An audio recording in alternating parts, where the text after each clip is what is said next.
inicialmente, fazer a oração do Espírito Santo. Vinde, Espírito Santo, enchei os corações dos vossos fiéis e acendei neles o fogo do vosso amor. Enviai o vosso Espírito e tudo será criado, e renovareis a face da terra. Oremos, Deus, que instruíste os corações dos vossos fiéis com a luz do Espírito Santo, fazei que apreciemos retamente todas as coisas, segundo o mesmo Espírito, e gozemos sempre da sua consolação. Por Cristo, Senhor nosso. Amém.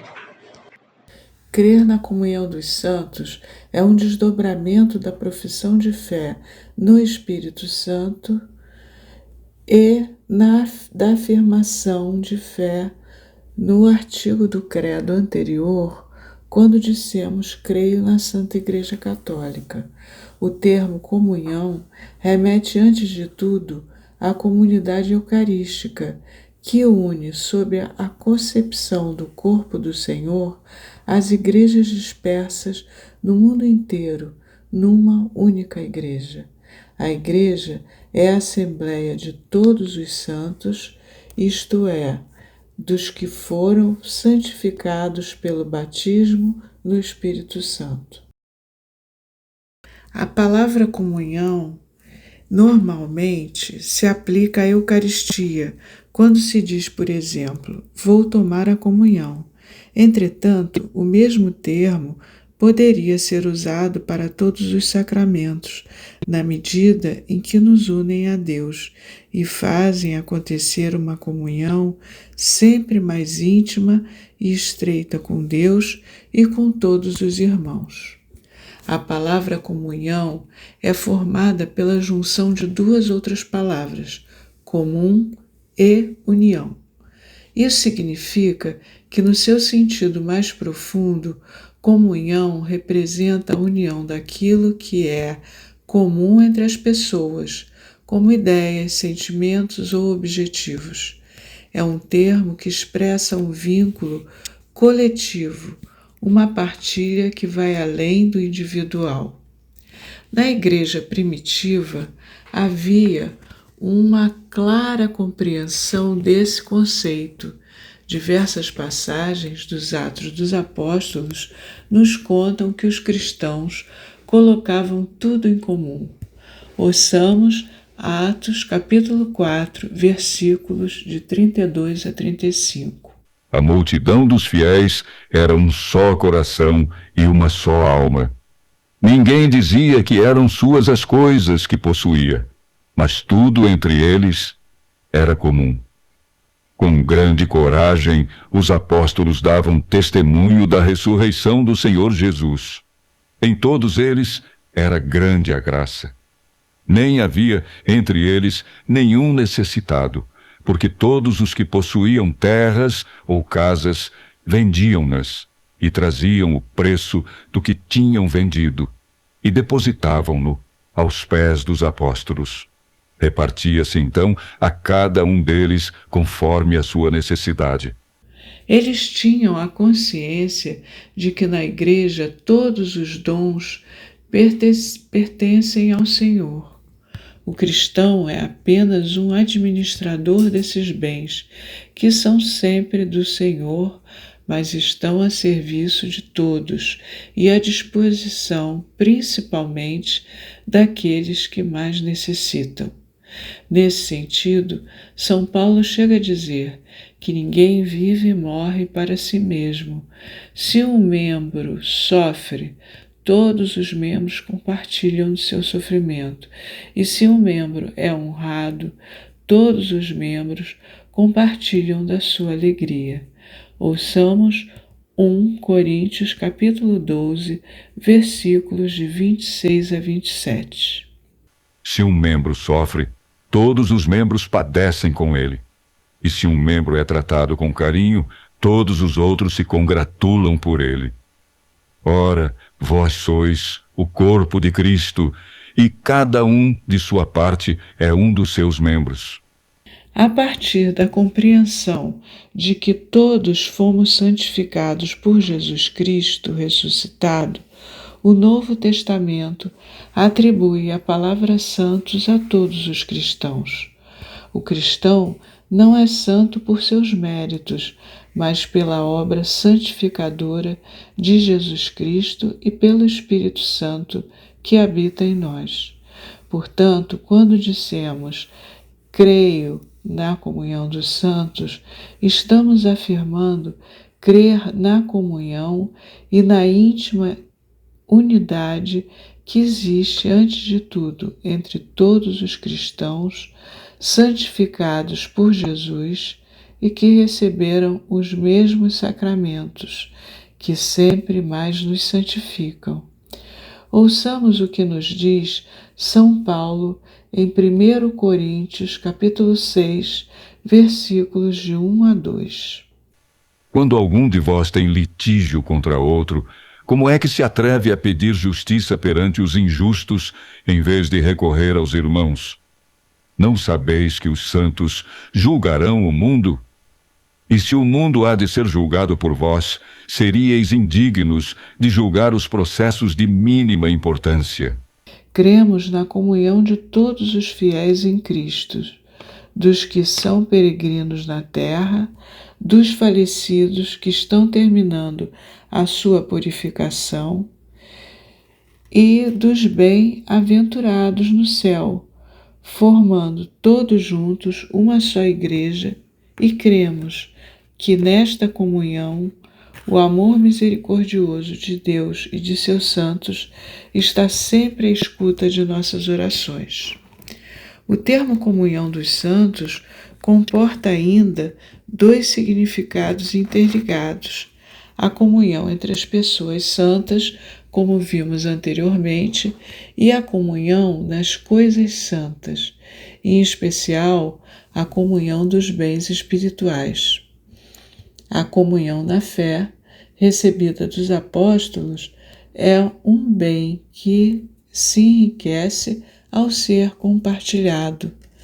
A comunhão nos sacramentos pertence a todos os fiéis e são vínculos sagrados que unem a todos e os incorporam a Jesus Cristo. A comunhão dos santos é operada pelos sacramentos. O nome comunhão dos santos, por isso, pode ser operado a todos os sacramentos, pois todos eles nos unem a Deus pelo Espírito Santo. A comunhão dos carismas, distribuído também pelo Espírito Santo, para a edificação da Igreja e para a utilidade de todos, é um grande bem espiritual, como atesta 1 Coríntios capítulo 12, versículos de 4 a 7. Há diversidade de dons, mas um só Espírito. Os ministérios são diversos, mas um só é o Senhor. Há também diversas operações, mas é o mesmo Deus que opera tudo em todos. A cada um é dada a manifestação do Espírito para proveito comum. A comunhão na caridade irradia em benefício de todos, nessa solidariedade com todos que se funda na comunhão dos santos. Ouçamos 1 Coríntios 13, de 4 a 7. A caridade é paciente, a caridade é bondosa, não tem inveja. A caridade não é orgulhosa, não é arrogante, nem escandalosa, não busca os seus próprios interesses, não se irrita, não guarda rancor, não se alegra com a injustiça, mas se rejubila com a verdade. Tudo desculpa, tudo crê, tudo espera, tudo suporta. Vemos, portanto, que a Igreja é mesa em torno do ressuscitado, que agrupa e une em toda parte.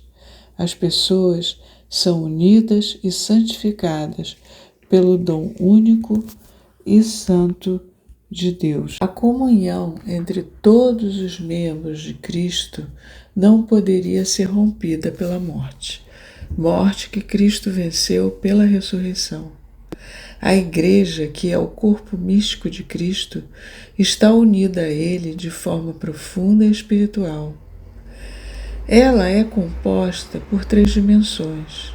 A Igreja triunfante, formada por santos e justos que já estão na glória do céu.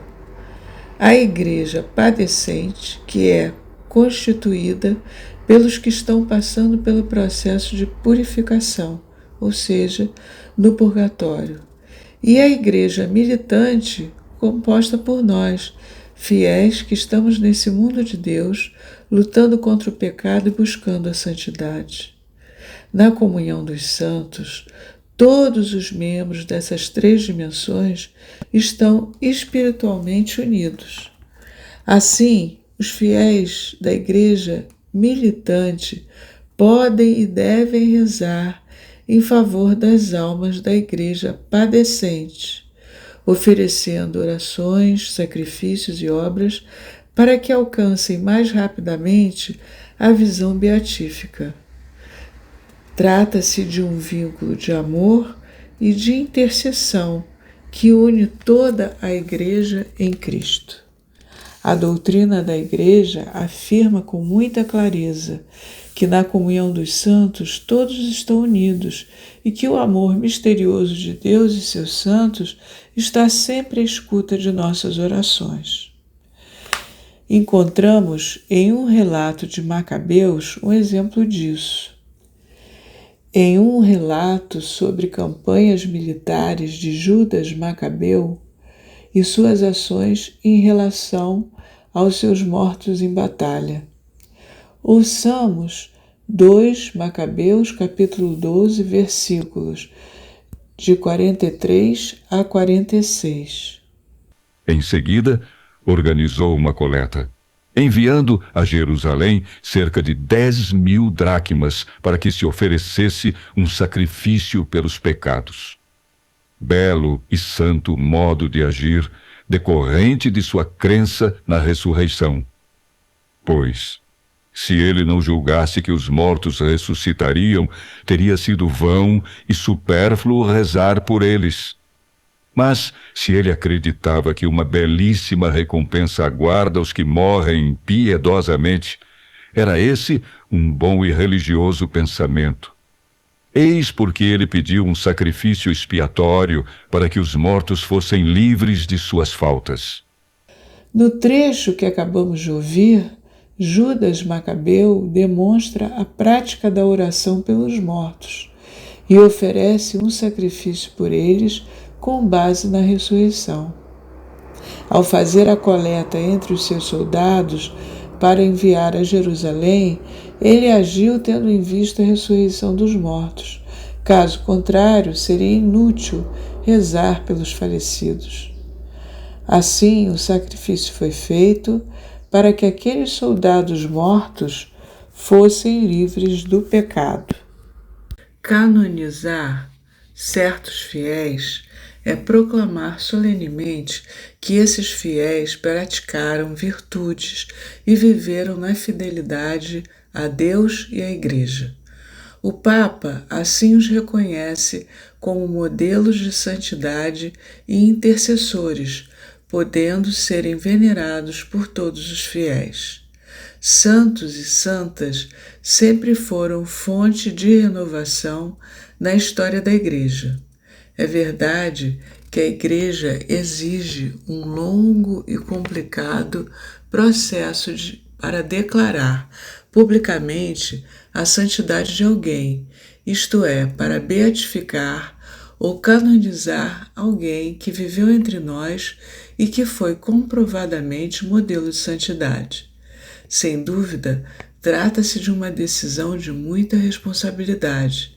A Igreja, a partir de fatos documentados e milagres comprovados, declara que uma pessoa que viveu e morreu em união com a Igreja está junto de Deus e pode ser considerada santa.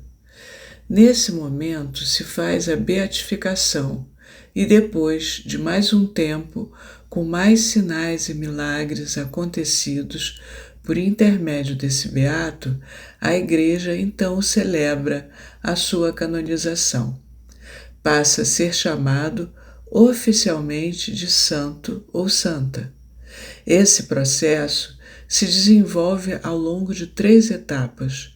O postulante à canonização se torna primeiramente servo, depois beato e finalmente é declarado santo, ou seja, é canonizado pela Igreja Católica e seu nome inserido no cânone dos santos, fazendo parte e enriquecendo a comunhão dos santos e o corpo místico da Igreja.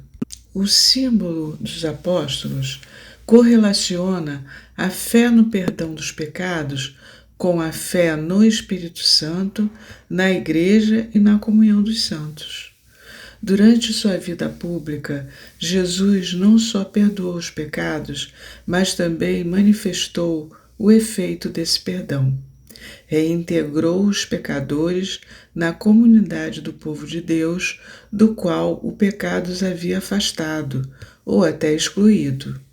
Um sinal evidente disso é o fato de Jesus acolher pecadores na sua mesa, gesto que expressava de maneira extraordinária, ao mesmo tempo, o perdão de Deus e o retorno ao seio do povo. Ouçamos Lucas 15, versículos de 1 a 2. Aproximavam-se de Jesus os publicanos e os pecadores para ouvi-lo. Os fariseus e os escribas murmuravam: Este homem recebe e come com pessoas de má vida. Foi dando o Espírito Santo aos apóstolos que Cristo ressuscitado conferiu seu próprio poder divino de perdoar os pecados, como relata o Evangelho de João em seu capítulo 20, versículos 21 a 23. Disse-lhes outra vez: A paz esteja convosco. Como o Pai me enviou, assim também eu vos envio a vós. Depois dessas palavras, soprou sobre eles, dizendo-lhes: Recebei o Espírito Santo. Aqueles a quem perdoardes os pecados, lhes serão perdoados. Aqueles a quem os retiverdes, lhes serão retidos. Assim, por força e graça do Espírito Santo, que os apóstolos e seus sucessores receberam o dom de perdoar os pecados em nome de Jesus. Conferindo aos apóstolos seu próprio poder de perdoar os pecados, o Senhor lhes deu a autoridade de reconciliar os pecadores com a Igreja. Essa dimensão eclesial foi dada a Simão Pedro, como nos fala Mateus em seu capítulo 16, versículos de 18 a 19. E eu te declaro, tu és Pedro, e sobre esta pedra edificarei a minha igreja. As portas do inferno não prevalecerão contra ela. Eu te darei as chaves do reino dos céus. Tudo o que ligares na terra será ligado nos céus, e tudo o que desligares na terra será desligado nos céus. As palavras ligar e desligar, utilizadas por Jesus ao se referir à autoridade conferida aos apóstolos, significam que as decisões deles, como acolher ou excluir alguém da comunidade de fé, teriam validade também diante de Deus. Assim, quem fosse desligado por eles estaria igualmente desligado da comunhão por Deus. Todas as prefigurações do sacerdócio da Antiga Aliança encontram seu cumprimento em Cristo, único mediador entre Deus e os homens. Este sacerdócio de Cristo, atualmente, torna-se presente pelo sacerdócio ministerial e ou hierárquico dos bispos e presbíteros. Este sacerdócio refere-se ao desenvolvimento da graça batismal de todos os cristãos. é um dos meios pelos quais Cristo não cessa de construir e conduzir sua igreja. No serviço eclesial, o ministro ordenado é o próprio Cristo que está presente à sua igreja. Por isso a igreja o expressa dizendo que o sacerdote age em Christi Captis, ou seja, na pessoa de Cristo. Sacerdote, por causa da consagração sacerdotal que recebeu, goza do poder de agir pelo Cristo que representa. O sacerdote é mero instrumento de Cristo, único autor e distribuidor de nossa salvação. Ouçamos 1 Pedro, em seu capítulo 5, versículos de 2 a 4. Velai sobre o rebanho de Deus que vos é confiado. Tende cuidado dele, não constrangidos, mas espontaneamente, não por amor de interesse sórdido, mas com dedicação. Não como dominadores absolutos sobre as comunidades que vos são confiadas, mas como modelos do vosso rebanho. E quando aparecer o Supremo Pastor, recebereis a coroa imperecível de glória. O primeiro grande sacramento do perdão é o batismo, porque nos une a Cristo, morto pelos nossos pecados e ressuscitado para a nossa justificação e para vivermos uma vida nova, como nos diz São Paulo em Romanos capítulo 6, versículos de 4 a 5. Fomos, pois, sepultados com ele na sua morte pelo batismo, para que, como Cristo ressurgiu dos mortos pela glória do Pai, assim nós também vivamos uma vida nova. Se fomos feitos o mesmo ser com ele por uma morte semelhante à sua, o seremos igualmente por uma comum ressurreição.